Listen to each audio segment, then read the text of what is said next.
dengan alat yang kalian bikin. Masih ingat alat-alatnya? Alatnya seperti apa? Kardus. Kelompok dua alatnya ini. Kelompok tiga alatnya seperti apa? Datar. Nah, kelompok empat pakai pipa berbentuk V. Kelompok lima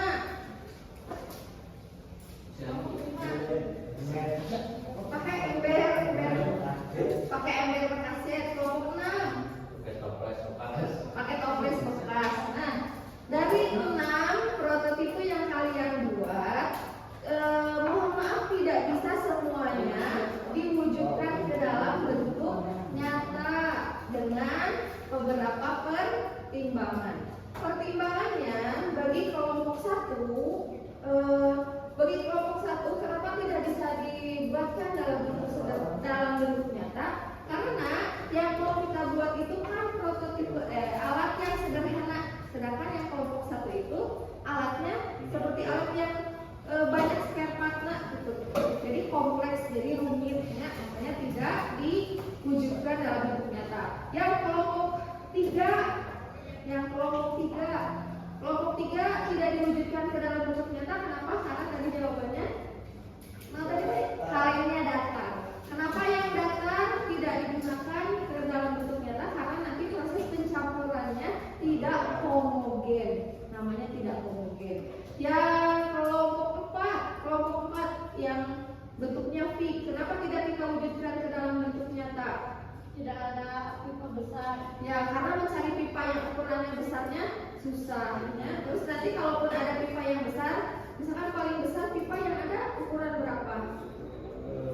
2,5 inch, 3 inch, itu kan kapasitasnya cuma sedikitnya. Jadi sayang, alatnya besar tapi kapasitasnya cuma sedikit.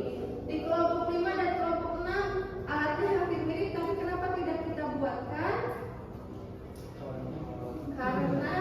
Karena yang prototipe dibuat kelompok 5 dan kelompok 6 bukan sebutut atau tapi nanti tidak berfungsi dengan baik di prototipenya. Jadi dari prototipe yang bisa kita wujudkan dalam bentuk nyata yang cukup mewakili adalah milik kelompok 2. Jadi bentuknya di sini sudah ada menggunakan konsep trigonometrinya seperti yang sudah kita pelajari. Karena di sini ada sisi apa ini? Sisi kiri, kemudian yang ini samping, kemudian ada depan. Jadi karena ini cukup mewakili dari konsep trigonometri, kemudian nanti ketika kita wujudkan dalam bentuk nyata, kalau kita masukkan bahannya ke sini, kita aduk-aduk, nanti semuanya akan teraduk di bagian bawah, terkumpul di sini. Jadi diharapkan campurannya akan lebih homogen daripada hasil prototipe yang di kelompok 3. Makanya kita akan wujudkan nanti yang ini, tapi dengan sedikit revisi atau perbaikan. Perbaikannya seperti apa? Nanti kita dengarkan dari kelompok 2. Ya, nanti kira-kira menurut kelompok 2 kekurangannya apa yang harus diperbaiki kalau di bentuk nyatanya, kalau di wujud aslinya. Bu, ini kelebihannya nggak ada, tapi kekurangannya apa? Nanti kita wujudkan yang kekurangannya supaya hasilnya lebih baik. Nah, sekarang sebelum kita lanjutkan praktik membuat prototipe yang nyatanya, kemarin kita sudah bahas mencari besaran sudut menggunakan kalkulator saintifik. Atau kemarin ada juga yang pakai aplikasi ClassWiz. Masih ada aplikasinya? Masih. Kita pakai itu ya. Silakan berkumpul sesuai dengan kelompoknya masing-masing. Ya, sebelum kita ukur sudutnya, silakan berkumpul dulu dengan kelompoknya masing-masing. Maka kelompok 1, kelompok 2, 3, 4, 5, 6 mau di mana? Mulai. Kelompok 1. Di kanan, dua di kanan.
Kelompok 5 ada di aplikasi. Kelompok 6 ada di kontennya. Nah,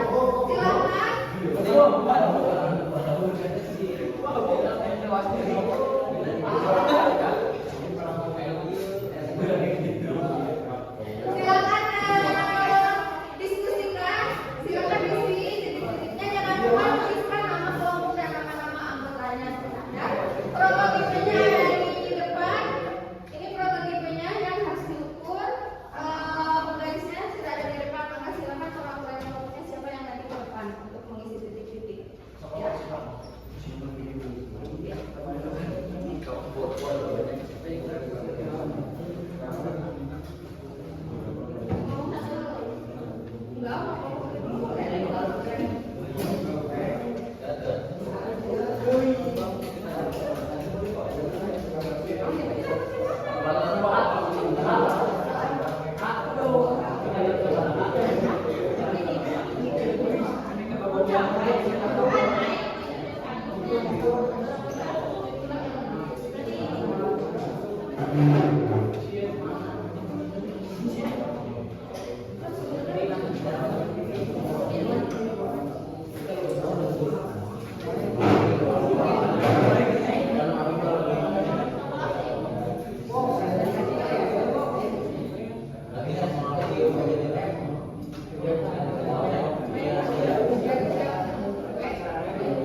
Untuk yang pertanyaan nomor 3 di LKPD kan ditanyakannya perbandingan sisi kan ada 3 apa aja?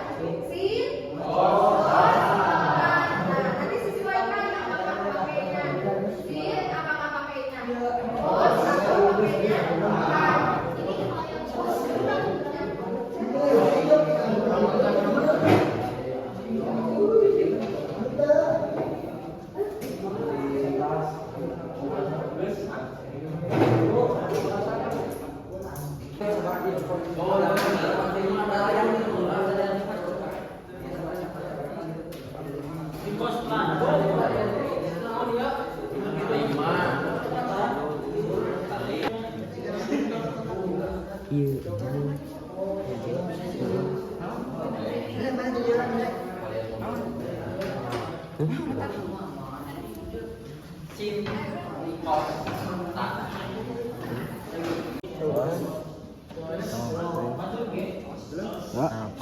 Kurung tutup pula Pak?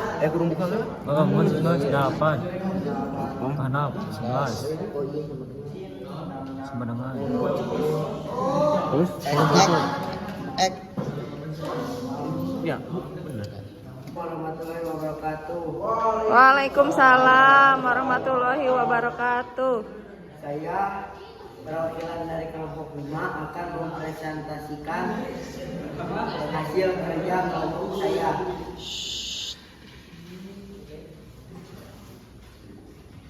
Nomor 1, berapa panjang sisi miring pada prototipe? Menurut kelompok saya 11 cm. Berapa nomor 2, berapa panjang sisi samping pada prototipe? 8 cm. 3, berapa nilai perbandingan sisi yang diketahui? Cos samping miring. 4, berapa besar sudut yang terbentuk pada prototipe? Menurut kelompok saya 43,34. Waalaikumsalam warahmatullahi wabarakatuh. Perkenalkan, saya Nadia Yulianti, saya perwakilan dari kelompok 6. Di sini saya akan membacakan hasil kerja saya menghitung besar sudut pada prototipe. Pertanyaan nomor 1. Berapa panjang sisi miring pada prototipe? Menurut kelompok saya, panjang miringnya adalah 11. Yang kedua, berapa panjang sisi samping pada prototipe? Jawabannya 8,5. Berapa nilai perbandingan sisi-sisi yang diketahui? Yang diketahui adalah sisi samping dan sisi miring. Sisi sampingnya 8,5, sisi miringnya 11.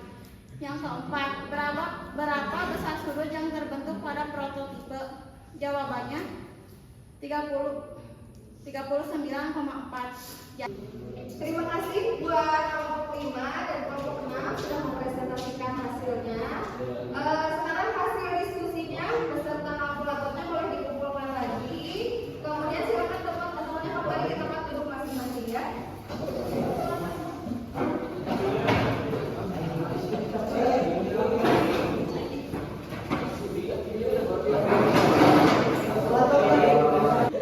Sebelum kita akhiri pembelajaran kita hari ini, seperti biasa Ibu akan minta kalian untuk mengisi refleksi pembelajaran. Diisi apa yang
perbaikan dengan beberapa perubahan.